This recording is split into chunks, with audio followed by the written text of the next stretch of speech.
Hello guys and welcome back into a new brand video. In today's tutorial, I'm going to show you how to manage orders in WooCommerce. So make sure to watch the video to the end and follow these simple steps. So first, make sure that you are in your admin panel in WordPress. After that, all we need to do is just simply go to WordPress and here we will find orders.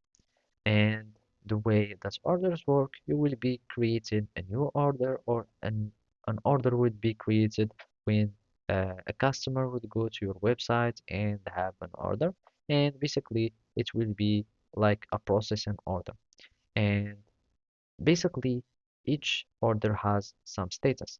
And as you can see, the first one would be dependent payments in case if it was like some kind of you waiting payments, etc. Then it will be processing.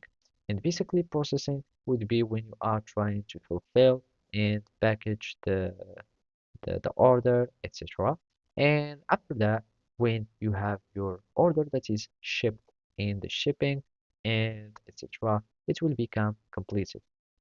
And of course, you can add mini plugins that will help you on managing your orders. In my case, I already have some invoicing plugin that will allow me to generate and print the packing slip, delivery notes, shipping label, and I also have some shipments tracking plugin. And basically, all these you can get them in the plugins of WordPress.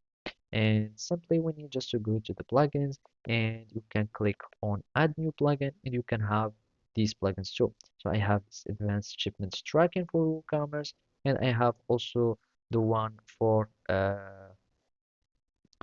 the invoice, etc. So it is called some PDF invoice something. So this WooCommerce PDF invoice, packing slip, delivery notes, etc.